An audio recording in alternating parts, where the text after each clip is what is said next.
Namni biyya teenya keessa jiraachuu hin dandeenye ni beektaa? Dargaggeessi. Dargaggeessi tasuma as keessa jiraachuu hin danda'u. Maaliif jennaan? Fuudhee bultuu ijaaruufis gibira humnaa olii gaafata. Maali wanti deemaa jiru? Mootummaa maali wanti deemaa jiru? Har'a gaafii lamaan takka isinii dhiyeessaa qabadha. Gaafii lamaa filannoo keessa akkasiin godhuu qabdan isa dhuma filannoo hawaasa kanaaf barbaachisu. Hoggaan kana ilaalte ilmi Abiyyi Ahmad mucaan guddifachaa jiru san illee gaara seenuurraa shakkiin qabdan hin meessan. Wanti biyya teenyatti as deemaa jiru waan hedduu ulfaataadhaa fi waan hedduu nama yaachisaati. Rabbiin biyya teenyaaf nagaa haa buusu.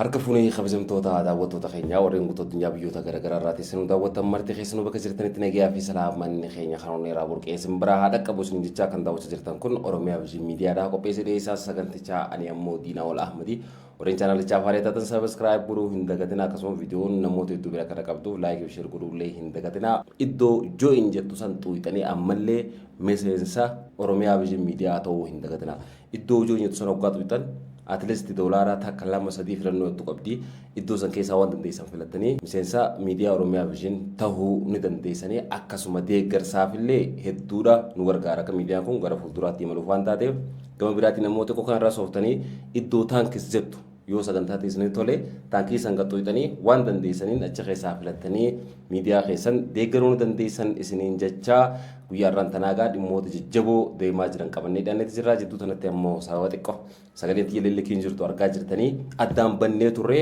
amma bifa haariyaan enerjii guutuudhaan walitti deebinee jirra isiniin jenna kabajamtoota daawwattoota keenya odeeffannoowwan jajjaboo guyyaa irraan tanaatiif qabanne keessaa odeeffannoowwan gaggabaabaa dursuudhaan eegallaa odeeffannoowwan gaggabaaboon guyyaa irraan tanaa isin biraan ga'uudhaaf qabanne keessaa alangee abbaa gadaa tuulamaa kan qabatan abbaan gadaa goobanaa hoolaa guyyaa kaleessaa waxabajjii 14 bara 2026 tajaajila gaggeessaa hawaasaa waggaa 8 akka abbaa gadummaatti kennaa turan xumuranii yuubamaniiti jiru. Gadaa birmajiitiin kan isaan dura tuulama gaggeessaa turan abbaa gadaa bayyinaa sanbatoorraa alangee kan fudhatanii turan goobanaa hoolaa bu'aa bayii tajaajila waggaa 8 booda gadaatti aanuuf alangee dabarsanii jiran jechuudha.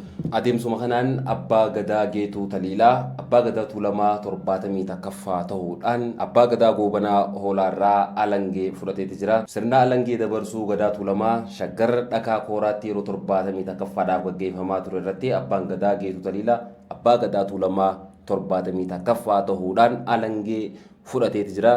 Oromoo harkatti hanafe gadaadha. Gadaan dhiigaa Oromooti. Hayyuu keessa jira. Hayyuudhaan qoratame. Hayyuutu manatti nu gorsa. Ilmaan keenya gorsa. Waggaa 40 keessatti ilmi gadaa abbaa gahe waan baay'ee argine umurii keenyaatti. Egaa amma achi biyya hayyuun jirutti tuulamni Oromoon hayyoota qaba. Hayyuurraan waa qoran waan badees waan hanqates waan yaa'iin dabre warri beelbaa hojjetan hojii gurguddoodha. Finfinnee keessatti abbaa malkaa bakkatti deebisan. Ammas bakka hafe Oromoo tuulamaa guutuu wajjin taanee Oromoo tuulamaa guutuu wajjin taanee Oromoota immoo ollaa Oromoo tuulamaa jiranii wajjinis taanee ardaa waan keenya bakka itti hafan bakka itti nu jalaa tuttuqaman kan hayyuun itti baanate kan akka odaa nabee kan akka caffeetumaa kan akka iddoo dhaga koraa akka ummanni kuni walii wajjin taanee iddoo sana miidhagsinu bakka duudhaa Oromoo duritti akka nu deebisan ummata Oromoo tuulamaa kana guutuu wajjiniin qaama mootummaati wajjin taanee dirreen kun dirree tuulamtichaati. Amma baay'ee bakka maasaa keessa baane barreen gaddaa gaafa odaa nabee godaan humni gadaa tokkoo qofaanii miti gadaa shananuu waggaa 8 achitti bobbaati. Bobbaa kana waan mul'atu kana qofaa miti bakkee itti hafe walii wajjin taanee akka tolchinu nageenyaaf waaqaa kadhan gadaan bokkuu qabdi bokkuun ayyaana qaba mana hundattuu hayyuu jira waaqatti ganaa keenya garaa keenya kadhannee yaa rabbi nagaa nuu buusi jecha yaadaan wal bira jiraannee wal utumnee gadaa kana fullaasnu kana jechuun barbaadee waan baay'ee immoo booda wajjin jirraa noof oolcha ijaa qalbirraa nu hambisa. Kana wajjin wal qabatee waan gabaabaa kaasnee haa dabarru gadaa 70 takaffaadha gadaan tuulamaa kan ammaan tana alangeen wal harkaa fuudhamaa jirtu kuni abbaa gadaa goobanaa hoolaa afgaafii miidiyaadhaa wajjin taayisirratti bara gadaa kiyyaa keessa bara akka malee ulfaataa bara oromoon akka malee itti miidhame bara dhiinni ilmaan oromootiin dhangalee fi bara mataa kiyyarrallee miidhaan guddoon geessee jira miidhee dubbatee ture akkuma kanaan dura quba qabdan ilmi isaalleen waraana bilisummaa oromootti dabalamuudhaan mootummaa mana isaa guututti harkaa balleessitee isallee qeef qabeenya isaarraa buqqaasanii turanii yeroo ulfaataan dabarsee yeroo ulfaatana keessa obsaan cichoominaan osoo aangoo kana darbee hin deemin dabarsee karaa nagayaatiin abbaa gadaa kattee aanuuf kan nuqiyyaaf gammachuu guddaatu natti dhagayamaa jeetu ture isa dura ammoo kan ture abbaa gadaa bayyanaa sanbatootii kan suuraatti argaa jirtan kana bara abbaa gadaa kana keessa oromoon akka carroomtee fi oromoodhaaf carraan guddaan akka banameetu himama bara isaa keessa jechuun barri qabsoon bilisummaadhaa dhootee qeerroon hundinuu bilisummaadhaaf lafaa kaatee mootummaa wayyaanee fonqolchitee mootummaa jijjiiramaa kana gadi fiddee saniif maqaan isaa abbaa gadaa carra qabeessa jedhameeti kaafamaa jechuudha. Duba abbaa gadaa 70 takkaffaa obbo Geetuu Taliilaa kan amma alangeen dabarfamtee itti kannamte kana hoo amaanaa akkamtu eeggata waan jiru gaafii guddaa nama keessatti kaasaa rabbiin ni danda'a bara gadaasaa bara gadaa nagayaa bara boo'icha Oromootti dhaabbattu bara ilmaan Oromoo gamaa gamana bahanii wal ajjeesuurraa gara mariitti dhufanii tokkummaadhaan biyya isaanii nagee godhanii ijaaran rabbi haa taasisu jennaa bara fokkotaa akka gartee abbaa gadaa goobanaa hoolaa mudatee san rabbi isa mudinii jenneeti tana keessaa baana odeeffannoowwan gabaaboo biraa kan durarratti isin biraan gahuudhaaf qabanne keessaa Iiraanii fi Ameerikaa waliigaltee irra gahan yaa jira keenya dubbiin dubbii ajaa'ibaati mee dhageeffadha. Iiraanii fi Ameerikaan torbaan kana keessa haleellaa gurguddaa warra taasisaa turan. Iiraanis abadan Israa'el osoo lubbuun jiru biyya Lubnaan yookaan ammoo biyya Libaanoon cabsitee hin fudhattu. Israa'el Libaanoon dho'inaan anis Israa'el lukkeen irraa kaasettee haleellaa guddaa irratti raawwatte. Ameerikaan dubbii tana karatti deemtu warri ilaaltee dho'iteetis dadhabdee waa takka waan gootu dhabnaan duba irra ibsa baastee waraana Iiraanii waliin godhamaa ture dhaabuudhaaf waliigalteen lola dhaabuu yeroodhaaf irra gahame Tiraamp ammoo uggurri galaanaalleen akka dhaabbatu ajajeeti jira gabaasni biyya tokko. United States fi Iran wiixata har'aa hulaa dabra galaanaa Hormuz banuudhaaf waliigaltee jalqabaa irra gahaniiti jiran. Kunis boba'aadhaa fi dhiheessa gaasii uumamaa addunyaadhaaf barbaachisu geessisuuf baay'ee murteessaa akka ta'e himameeti jira. Waliigalli qabiyyee waliigaltichaa ammatti kan hin ibsamne yoo ta'u Iran mallatteessuudhaan dura hojiirra oolchuun akka hin jalqabamne ibsiteeti jirti. Jaarsummaa hangafaa kan fudhattee turte Paakistaan hojimaanni mallattoo kun jimmata dhufu Siwiizerlaanditti akka raawwatamu beeksifteeti jirti jechuudha. Waliigalteen kun waraana baha giddu galeessaa keessatti lubbuu namoota kumaatamaa dabalataan hooggantoota sadarkaa olaanoo mootummaa Iiraan kan galaafatee fi hanqina dhiheessi anniisaa addunyaa seenaa keessatti uumee tureef carraa furmaataa guddaa kan uumuu danda'udha jettee lafa keessa. Haa ta'u malee waliigalteen wal hubannoo waraanaa kanaan dura uumamee duraan dursee qormaatni jabaan isa qunnameeti jira. Odeeffannoo miidiyaaleen biraa baasaa jiran keessatti qabxiin guddoon gartee Ameerikaan ammoo osoo hin jaalatin kanaan dura diddee amma fudhatte qabeenya Iiraan kan waggaa dheeraan dura uggurarra keessee qabdee ta'aa turteen gara doolaara biliyoona 300 gadhiistee Iiraaniif akka kennitu Ameerikaallee amantee jirti jechuudha. Kun ammoo Iiraaniif injifannoo guddaa. Kanaan dura maal jette torbee dabra keessa Ameerikaan qabeenya Iiraan kan qabnee jirru kana ganni dhiifnaa garuu ammoo abadan dabarsinee Iiraaniif hin kenninu eenyuuf kennina jette biyyoota Iiraan haleelaa turan kanneen akka Dubaay, Qatarii fi biyyoota Arabaa naannoo san jiran Israa'eliif kanneen illee dabalatee isaaniif hin hira malee abadan hin kennu. Iiroon itti cimsitee duba haleellaa itti qabnaan lakkiiniin kan naayyee waraana dhaabii jettee jechuudha harkasii ol kaasteeti waliigalteewwan jajjabaa kanneenii fi ammallee gama Iiraaniillee oomisha nukleeraa katti jirtu akka dhaabdu Iiraanilleen fudhatteeti jirti jechuudha. Wanti kun Iiraaniif qabeenya guddaan san gadhiifamnaan Iiraan Ameerikaa injifattee jirti. Gabaabdumatti maaliif qabeenya saniin waggaa dheeraa akka Iiraan addunyaadhaa wajjin walitti hin dhufne Iiraan akka sochootee dinagdee isiin guddifanne maallaqa isiin baankii addunyaa keessaa qabdu lagaayitee afaan qabdu jechuu san gadhiifnaaniif Iiraaniif injifannoo guddaadha. Nukleera oomishuu fi oomishuu dhabuun ammoo gara fuulduraatti ni ilaalama. Isroon ammoo raaddeegee dhiigaa ati gaddaafaa waliigalteen Ameerikaan amma Iiraanii wajjin godhaa jirtu kun biyyoota akka kiyyaa kanaaf yaaddoo guddaadha. Waliigalteen kun tasuma godhamuu hin qabu akkuma jiru kanatti itti fufunaa jechaa jirti. Maal jettaniin isinoo komentii jalatti waan jettaniin barreessamee. Odeeffannoowwan gaggabaabaan guyyaa irraan tanaatiif qabanne kana fakkaata. Mee gara odeeffannoowwan bal'inaan qabanneetti achi haa deebinu haalli nageenya amma biyya teenya keessatti deemaa jiru akkasumas sadarkaa Oromiyaatti haalli nageenyaa deemaa jiru maal fakkaata waan jiru mee qabxii takkaa fi lama irraa haa kaafnu osoo kallattiidhaan gartee gara haala nageenyaatti isin dabarsine viidiyoo gabaabaa kana waliin dhageeffannee walitti haa deebinu. Namni cinatti argaa jirtan kun miseensa poolisii Oromiyaati. Waraana bilisummaa Oromoo WBO akkam jirtu nagaa keessanii fayyaadhaa jirtu. Har'a gaafii lamaan takka isinii dhiyeessaa qabadha. Gaafii lamaa filannoo keessan akkasiin godhuu qabdan isa dhuma filannoo hawaasa kanaaf barbaachisu. Filannoo kana lamaan malee filannoon biraan jirre lama isinii fidee dhufe har'a. Tokko yoo dhugumaan akka suuraa sobaa kenne birtanii meeshaa kotoota appilikeeshinii walitti dabartanii walitti dammartanii walitti guurtanii injifannoo sobaa waraana PP kana goone jechaa ooltan kanaan dhugumaan goota taatanii nu ari'aa jiraattan. Goda keessaa bahaatii magaalaa keessaa nu baasaa nu ari'aatii biyya qabadhaa Oromiyaa bilisoomsaa nu garsiisa. Uummatas garsiisa. Filannoo jalqabaati. Lama akkuma goda keessa bineensomtanii Oromiyaa keessa yaatanii ummatti keenya kun isin hidhamee kun isin du'aa jiraatu kana keessaa baati. Akka waraana bilisummaa Oromoo ABO kaleessaa sanitti sololoo fi eeltiratti koola galtummaa galaa ofii keessanillee nagaan jiraadha ummanni keenyas nagaan haa jiraatu. Baratii pelle fi biyya bulchitu akkan dhumaan jiru akka bara kana du'aan jiru ummanni keenya. Waan itti du'ee wallaalee akka du'ee wallaalee waan deeggar wallaalee waan dhiisu wallaalee waan qabee gadhiisu daa wallaalee burjaajii keessa jira. Yoo isin deemtanii keessaa sololoof Keeniyaatti galtan yoo deebi'ee uummata kana mootummaan dirratti baasee akkuma kaleessa irreessarratti ajjeesaa ture ka ajjeesu ta'e uummanni keenya ofiiyyuu bilisoomsa harka duwwaa hin tokko mallee gargaaruu beeka akka deemu beeka akka godhu beeka. Argitanii yookaan ammoo bilisummaa isaa argee kabajaan mootummaa ofii isaatii fidatee harka isaatiin filatee jala jiraachaa jiru kana caalaa cimsee waliin jiraachuu danda'a. Filannoo lamaan isiniin jedhe san irra deebi'ee si yaadachiisuudhaaf takkaan injifadhaa magaalaa keessaa nu baasaa takkaa fi Oromiyaa keessaa ba'a. Akka seera addunyaa kanatti riphee tokko lolaan yookaan waraanaan guutumaan guututti balleessuun hin danda'amu.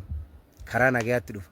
Isin qaanyaa keessa jirtu waa lamaan qaanyaa keessa jirtu tokko uummata keessaniif yaaddanii karaa nagaa filattanii hin galle akka warra TPLF baratanii sanitti. Lammaffaa waraana waggaa 8 loltan ka Oromoon kumaa kitilaan itti dhumaa jiru kana injifattanii galma tokko gayaan jirtan gara lamaanitti iyyuu salphina keessa jirtan waan ta'eef filannoon isinii kaa'essan lamaan laalladhaa isiniin jedha.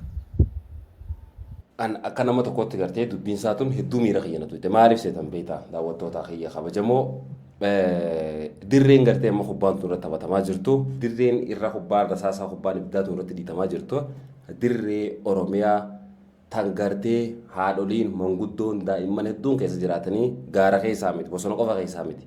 Talammadaa ammoo kubbaan tun gartee ibiddi kun kan jidduutti wal jijjiiramaa jiru ilmaan haadha takkaa jidduutti wal jijjiiramaa jira. Duba lubbuun gamalachuutu ni baatu eenyu miidhaa jirti haadha san miidhaa jirti. Kaayyoon isaan lolanii gartee itti walajjiisaa jiran ammoo lafuma takkittiisanii wanti biraa takka illee hin jirtu beeka. Lachuutu anaatu sii beekaadha wanti isaan tuufan bu'aan isiin buuftu gadadoo boo'icha haadhaa dhumaatii obboleeyyanii dhumaatii daa'imaa dhumaatii manguddoo qofa.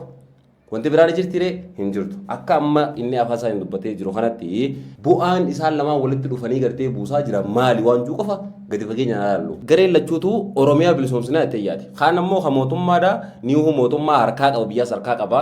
Uummata keenya ceesisaa uummataan filatamnee bakka tana teenyee jaaniitiiti hojjechaa jiran. Kaan ammoo akkaataan isinitti gartee biyya tana gaggeessaa jirtan akkaataan isintummaa keenya qabdanii deemanii jirtan sirrii miti. Isin cabsanii tasirraa isin kaasnee uummata keenya hafuura baafachiifnaadha. Waggaa 8tti garuu hafuurri isaan uummata keenya baafachiisan takka illee hin jiru akkuma afaan gartee miseensa poolisii Oromiyaa kanarraa dhageessanitti dhumaatiin gartee ilmaan Oromoodha kan bara wayyaaneeti bara san duraallee walitti dabalame kan hanga ammaa kan akka hin geenyeedha jechuudha. Kan dubbachaa jiran inni beekama qaama gara lachuuti walitti dhokaasaa jiru san keessa jira wanti inni dubbatu wanti nu dhuga dantaa dhuunfaatiin wanti inni dubbachaa jiru gareen taan waraana BP injifanne gareen tun ammoo waraana bilisummaa Oromoo injifanne eenyu injifata jidduu kanatti bar wanti turaabtaa jiru bar lubbuu ilmaan Oromooti bar lubbuu hiyyeeyyiiti bar lubbuu daa'imaati bar akkasuma akkasii miti tasanirra ammoo nama jibbisu sabni beektaa mootummaan amma aangoorra jiru mootummaan biyyattii ceesisaa jiru kuni shanee fi jinni jaankaa jaamu kana isaatu jaarratee oofaa ajaan isaanumaa warri mootummaatu barii fi fuufar wal jalaa baasanii barreessa deebianii qumaarri siyaasaa kan isaan taphachaa jiran kun hanga yoomitti isaan ceesisa. Bar Oromoon gartee bara wayyaanii aangoo raafan qoysan keessa wanti ilmaan Oromoo dillisan karaa irratti gayyaa'ee lubbuu isaa qaqqaalisan itti qisaasee haatilleen garaa hidhattee sabbartee gartee ilmasii mana galtee taa'u jirtuu fi mootummaa duraanii irra kan hafuura na baafachiisuutu naa dhufa. Gabrummaan kanaan dura jala ture irraa ilmi kiyya wareegamee bilisa na baaseettee garaa itti taa'aa jirti. Mootummaan ilmisii du'eef yoo mootummaa kanarra hamaa taate jijjiiramni ilmisii du'eef jijjiirama gartee kanaan dura isiin agartee hin beekne musiibaa qatti buusoo taate haadha saniif musiibaan lammaffaa buute momboone dirree Oromiyaa godinoota Oromiyaa hunda keessatti Wallagga maqaa waraana bilisummaa Oromootiin jaamuun lubbuun ilmaan namaa akaamtee lafarraa dhumtee biti lambaadhaan matatee jirti. Arsitti maqaa amantiitiin as deebisanii kunoo guyyaarraa ilma namaa akaawaa jiran akka gartee afaaniin himullee hin taane lubbuun namaa godhamaa jira. Gama Harargeetti os deebisan xiqqoo gama nageenya waraana wal dhukaasuutti hin jiraatullee diinagdeen uummata kanaa akka uummanni hedduun lafa diru taasifamteeti guutuutti afaan qabamee uummanni kana ciigdee harar gabbeessa dagaa kadhatu jira. Maali wanti deemaa jiru? Mootummaa maali wanti deemaa jiru? Warri mootummaadhaa waan kana argaa jirtanii gama biraatti yoo ilaalte Shimallis Abdiisaa dhiyootana za'aa miliyoona miliyoona takka maal jaansa boo beekaa komantii na barreessaa hidhatee taa'ee wal geeratti ol bahee jira. Warri aangoo irra jiru quufa funjaanii dubbataa ummata biyyattii kana fixxe maali wanti deemaa jiru? Ka aangoo irra jiru kun erga gartee ummata mootummaa dhiiga ilmaan Oromootiin dhiiga qeerrootiin dhiiga saba sablammootaan dhufe ta'e maali burjaajiin dillu kun jaanjoon dillu kun maali? Ebar dhuguma sanatti misoomatti jiranii sirriitti jira sirriitti misooma bareedaa takkaa kanaan dura gartee hojjetamee hin beekne akka Itoophiyaa qofaa miti akka Afrikaatti Itoophiyaa keessatti hojjetamaa jira. Kanaan dhibbaraa dhibbatti raayitii dheertuutti kan ta'e bilooktuu dandeessa. Ammoo takkaa musiibaan akka amma gartee Itoophiyaa buutee takkaa Itoophiyaatti hin buune. Misooma qofarratti xiyyeeffate sirri misooma xiyyeeffachuun bareeda nageenya kana hoo. Misoomni kan jiraatu yoo nageenyi jiraate qofa akkasuma miti. Yoo nageenyi jiraanne maal misoomsitame naayim. Dirree ilmi namaa irraa dhumaa jirutti ati fooqii samitti ijaaruun maal faayidaa qaba? Barduguma barkara sanitti amma magaalaa Finfinnee olaalte akka Afrikaatti leellifamte akka Afrikaatti piroojeektiiwwan gurguddaan fakkeenyaaf guyyuma irraan tanaa muummichi ministeera Dr. Abiy Ahmed bishooftuu aayirpoortii guddoo akka Afrikaatti ijaaramaa jirtu dhaqee daawwateeti jira. Aayirpoortiin san hoggaa ijaaramtee xumuramtee akka Afrikaatti tajaajila guddaa agartee ardii fi ardii wal qunnamsiisuudhaaf kannite jechuudha. Qabeenyi sirratti bahaa jiruu fi akkasuma hordoffiin hojumaata sirra taasifamaa jirullee hedduu jabaa akka ta'ee fi muummichi ministeeraa waajjirri isaa agartee waajjirri muummichi ministeeraa mataan isaa akka jaarmeessan ifii isaaniitiin hordofanii jaarsaa jiranii afaan isaa hin dubbatu. Waan bareedaa wanti godhamaa jiru kun gama misoomaatiin waa takka waawwannoo mormisaa jiru miti magaalaalee bareechuu irratti piroojeektiiwwan adda addaa hojjechuu irratti waan bareedaatu jira. Nageenya kana eenyuuf dhiisan? Dubbiin nageenyaa kun beekaa jiran waan akka malee itti ulfaataati. Sanuu hoggaa kan walitti dhukaasaa jiru kun obboleeyyan lama ta'e ilmaan haadha takka. Amma abbaa gadaa goobanaa hoolaa reefa kumaan isiniin jee abbaan gadaa mootummaadhaa wajjin jira. Mootummaadhaa wajjin hojjeta abbaan gadaa. Ilmi isaa ammoo mootummaan kun roorroo guddoo nurra fidaa jira. Mootummaan kun lubbuu ilmaa Oromoo taphachaa jira jeete gaara seene. Mee ajaa'ibaame. Hoggaan kana ilaalte ilmi Abiy Ahmed mucaan guddifachaa jiru sanillee gaara seenuurraa shakkiin qabdan hin meessan. Maali wanti deemaa jiru? Bar osoo gartee siyaasa abaluu deeggaraa osoo hin ta'in qabatamatti wanti amma argaa jirru kun maali? Bu'aan isiin buusaa jirtu hoo maali? Sababni isiin akkanatti lubbuu namaattiin turaa buraa jirtu hoo maali? Maal irraa argachaa jirra? Hin jirtu barbaada qallee.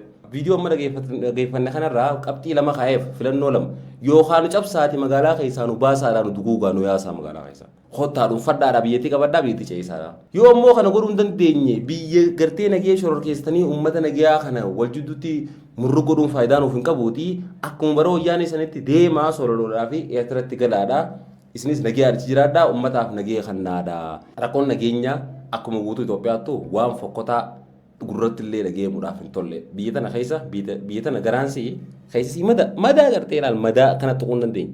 Gubbaa olaalte immoo bareedina illee waan ajaa'ibaa. Duba misooma hojjetamaa jiru bareedaa kana. Misooma addunyaan dhaadheessaa jirtu kana. Amma paarlaamaalee Naayijeeriyaa fi Keeniyaa fi biyyoota adda addaa irratti misooma Itoophiyaa dhaadheessaa jiran. Akka Itoophiyaa kan magaalaa guddoo biyyattii magaalaa Finfinneetti maaliif hin ijaaramne magaalaan teenya biyyi teenya maaliif hin guddanne. Akka muummicha ministeera Dr. Abiy Ahmeditti maaliif hoggantoonni biyyoota keenyaa biyyoota Afrikaa maaliif cichoomina hin qabaanne maaliif guddina biyya teenyaatiif hin yaadne jedhanii gaaffii gaafachaa jiran. Ijoolloowwan Afrikaa kanneen adda addaa hoggaa sooshaal miidiyaa kana gubbaa irratti raakti godhanillee hoggantoota Afrikaa kana hunda sadarkaadhaan kaa'anii irra guddaa isaanii gartee manguddoo dulloota waggaa 30 ol biyya ajjeesaa jirtu jedhanii dhawanii darbanii hoggaa muummicha ministeera Dr. Abiy Ahmed bira ga'een akkanatti harka isaanii ol kaasanii the leader of United Africa jaanii maqaa isaa leellisaa jiran argaa jirraa miti. Wanti ammoo isaan argaa jiranii fi wanti qabatamatti biyya keessa hoggaa gadi buute mul'ata wal dhaba. Warroonni gartee biyya tana seenaa fokkotaadhaan takka ammoo wantoota hawaasa kana walitti buusaniin daranuu gartee biyyattii keessatti rakkoo oomishaniis waan kana haa dhaabanii furmaanni takkittiin jiru gartee namuutu afaan isaatii waan nagaa dubbatee ibimmaan haadha isaa qoorsu biyya isaa nagee godhu qofa wanti jiru. Sanirraa kan hafe xarraq jeetiin gartee paartii maal deeggaree mootummaa kana dhabame isaa godhu mootummaa kana akka isaa godhu waraana ammaa PPN kana akhoyne waraana woboon kana akhoyne akhaawwiin ati akhoytu ilmaan obboleeyyan kee ilmaan haadha takka isinii wal akhaa'u jira malee diinni Eertiraadhaa diinni Masriidhaa diinni biraa keessan akhaa'aa jirtan takka illee hin jiru. Qawwee warafaan deebistanii kana waliin akhaa'aa jirtan kana mee dhaabnee biyya teenya nagee goonee gara misoomaatti haa ceenu. Biyyi gartee akka biyya teenyaatti ilmi namaa keessaa gudaanaa jiru ilmi namaa keessaa gubachaa jiru ni jira. Mee viidiyoo tana malee dhageeffadhaa mee viidiyoo tana mucaan kuni miseensa waraana raayyaa ittisa biyyaa Itoophiyaati. Mee mucaan kun waan dubbatu dhageeffadhaa amma sayyaa. Namni biyya teenya keessa jiraachuu hin dandeenye ni beektaa? Dargaggeessi. Dargaggeessi tasumas keessa jiraachuu hin danda'u. Maaliif jennaan? Fuudhee bultuu ijaaruufis gibira humnaa olii gaafata. Baratee qabxiisa sana argatee gara hojiitti galuufis qabxiisaa jalaa ta'e hin argatu. Dirqama yoo biyya tana keessa kan jiraatu ta'e maasis dirqamaan gara mana waraanaatti galfama jechuudha. Kanaafuu inni jechuu barbaade gaafa asii biyya baheesi biyyaan baa deemeesi nama hin taaneen lafa hin taane keessatti akka hin taanetti lubbuun isaa bakka hin taane batti. Kanaafuu inni jechuu barbaade anis yaa akkuma keessanii rabbi nu haa gargaaru isiniin jechuu barbaade yoo balleessi yoo ifama bakki tun ulaalamuu qabdeen isiniin jee nagaan tura. Fayyadaa dhageessanii kun afaan miseensa raayyaa ittisa biyyaa raamuu mucaan kuni wanti inni dubbate kun waanuma qabatama dhugatti jiru. Egaa amma miseensa raayyaa ittisa biyyaati yoo nama dhugumatti gartee sirna mootummaa kanaaf dhaabbatu taatee jecha kanan jiru. Raayyaan ittisa biyyaa jalqabumaa hoo sirna mootummaa dhaabuudhaaf miti kan dhaabbatu. Alaabaa biyyattii fi daangaa biyyattii eeguudhaaf dhaabbata. Mucaan kun nama Itoophiyaadhaaf dhaabbate heetiiti biyya isaarraa akka abdii muratee jiru dubbata. Biyya keessatti yoo niin jiraadheette gibira humnaa olii si gaafatanii jedhe. Khasgaba tokkon kam khanu mootummaa kana qaabinu magartee ganda keessee ergee aanguma tokko itti kannee aangoo saniin akka nama Afrikaa bulchuus jeeru sana taak yoo gartee niin baradheette qabxiina gaarii argattee gartee hojjechuu hin dandeessu yoo niin dalagadheette gurra qabanii micciranii waraana biyyaas dabalan jee biyyarraa hin deeme amma hojjedhatte lammiileen Itoophiyaa biyyoota adda addaa keessa deemtee waan isin mudachaa jirtu argaa jirtanii jee bar dhugaan kana waliin hafnee abboleessoo amma ragaawwan gartee namoonni siyaasaa dubbatu caalaan ragaawwan gartee namoonni qabatamaan mootummaadhaaf hojjechaa jiran dubbatan kanaati to'an na fudhachiisa akka nama tokkotti amma osoo namni biyya alaa jiru tokko dubbate dubbii isaa quxiriirraan kaa'uun fudhadhu. Maaliif intarastii dhuunfaasaa waan dhabee duraanuu miliqeetu jira takka ammoo waan barbaadu takkaatu jira akkasitti hiikama. Waan ta'eef waan akkasii ragaan godhadhu. Kun amma keessa jira bara keessa jira amma mucaan keessattuu miseensa raayyaa ittisa biyyaa kun waan dubbate kanaaf itti gaafatamuudha mala. Hin beekamu jechuudha. Sadarkaa kanatti mana waraanaa keessa teessee miseensa raayyaa ittisa biyyaa taatee mootummaan boortaan gara waraanaatti nu fuudhaa jira. Biyyarraa yoo baqanne jenne kun biyya namaa asitti illee kan dhumaa jira. Yoo biyya teenya keessatti gartee fuunee bultii jaarra jenne qabeenya nuti dalagannu gibira hunaarii nu gaafatanii tokko daran godhu. Akkana jechuun ba'aa guddoo biyyattii jirtu kanaaf sababa guddaa kan ta'aa jiru mootummaa keenya kanaa jechaa jira jechuudha. Saniif duuba mootummaan akkuma fedhe yoo ta'e waan kan qaqqabee hordoffii cimaa taasisee furmaata yoo ta'e kan qofa biyyattiin teenya kan tasgabbii argattu malee bifa dantadhabummaa fi shillashillaa kanaan haala amma deemaa jiru kanaan bakki nuti geenyu miidhaan biyyattiirra dhufulleen hedduu ulfaataadha. Misoomni guddaan amma kana bareedee sadarkaa Afrikaatti mul'achaa jiru kun sadarkaa addunyaatti mul'achaa jiru kun biyya kana turistoonni hedduun itti deemanii daawwachaa jiran kun nageenya keessaa yoo furmaata kan arganne taate qofaatiinis akka nama gartee ni jira miti. Fooqii daawwitii ijaaree osoo keessa gartee feerroodhaa fi wanti jabaan hin jirre utubaan hoggaati godhaddaa kam taate bashashee qixxee amma lafa geessi akkas ta'uu ta'e jechuun biituun hadaraa akkas hin taane ammoo jalarraa dhimma nageenyaa kanatti jechuun murteessa osoo kuni akkanaan jiru waraanni naannoo Tigraay dorrobee dhoohuudhaaf guyyaa muraasa keessatti walitti bu'insi mootummaa naannootii fi mootummaa federaalaa gidduutti dhalachuu malaa jaaniiti kunoo Geetaachoo Raddaatii fi gorsaan muummicha ministeeraati Geetaachoo Raddaa kaan ammoo hogganaa humna deeninati yookaan ammoo humna basaasa humna tika Itoophiyaa guddaadha obbo Rediyaan Hussein. Ka Piritooriyaatti deemee gartee TPLF wajjin waliigaltee Piritooriyaa mallatteessee biyyattiin akka gartee waraanni san dhaabbatu nama taasise jechuudha. Hoggantoota kana lamaaniitiitu biyyattii tana keessatti guyyoota muraasa keessatti musiibaan guddoon nuti bu'uu malti yaani dubbatan kunoo gabaasni maal jedha hooggantoonni mootummaa Itoophiyaa sadarkaa olaanoo irra jiran lama addi bilisa baasaa uummata Tigraay TPLF mootummaa federaalaa irratti guyyoota dhufan keessatti weerara eegaluuf qophaa'aa jirti jechuun himatan. Mootummaa federaalaatiif naannoo Tigraay gidduutti waraanni deebi'ee akka hin kaane jechuudhaan yaaddoo qaban ibsanii jira. Namni waan kana isaa jiru dippiloomaatota biyyoota adda addaa ta'anii miti. Takka ammoo aktivistoota biyyoota biraa ta'anii waan kana xiinxalanii miti. Hooggantoota mootummaa gurguddaa kan naannoo Tigraay keessa dhalatee guddate kan uummata Tigraay bakka bu'ee mootummaa irra jiru Geetaachoo Raddaatii fi hoogganaa humna tika biyyattii guddaa Boordaar Husseenitti waan kana dubbate jechuudha. Barruu yaadee isaanii ilaalchisuudhaan qophaa'e irratti akka maxxanfametti gorsaa muummee ministeeraa bahaa Afrikaa obbo Geetaachoo Raddaatii fi Daarektarrii olaanaan tajaajila odeeffannoo fi nageenya biyyaalessaa obbo Redwaan Hussein gareewwan ciccimoon TPLF mootummaa federaalaa irratti waraana kaasuu fi socho'aa jiran jechuudhaan himatanii kunis waliigaltee Piriitooriyaa waraana dhaabuudhaaf ture kan cabsuudha jedhanii dubbatan. Hooggantoonni mootummaa kunneen gareen ciccimoon adda bilisa baasaa uummata Tigraay TPLF mootummaa federaalaa irratti guyyoota muraasa keessatti weerara eegaluu murteesseeti jira jechuudhaan himatan. Waamileen dubbatanii Hambar hoogganaa odeeffannoo fi nageenya biyyaalessaa biyyattii kan waliigaltee Piriitooriyaa san mallatteessee naannoo Tigraay irra waraana sandaaf Redwaan Hussein. Geetaachoo Raddaa ammoo nama naannoo Tigraay keessa taa'ee yeroo sanitti qondaala guddaa mootummaa Itoophiyaatti lolaa ture. Isaan kanaatu waan kana dubbatan. Wanti isaan dubbatan kun ammaa eegaltee jiraachuudha maalti. Sadarkaa kana dubbatamtee jechuun wanti kun mootummaan bara wanti kanaa taatee jirti siin hin jiru bara. Sodaatu jira siin jira. Yoo lubbuun nama meeqaa dhumte sodaa nageenyaatu jira jaa malee nageenyi bakka san hin jiru jee jarsiisa.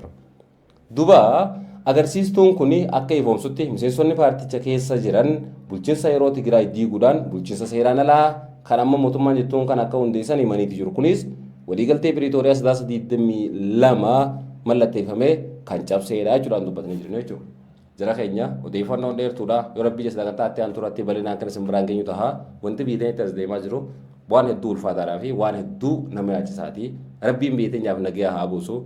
Imimmaan haadha nyaasa rabbii haa qorsu. Biitiin nuti qabnu biyya kitiitan yoo akka Sooriyaa fi biyyoota kaan biyyoota gartee Suudaanii fi maalitti kan keessatti wal nyaannee wal hawwisuun taate carraa nuti qabnu hiraata qurxummii tahuu dirree waraanaa irratti gartee soora allaattii tahuu sanuma wanti biraa takkallee hin jirtu saniif rabbi biyya nagaa haa godhu.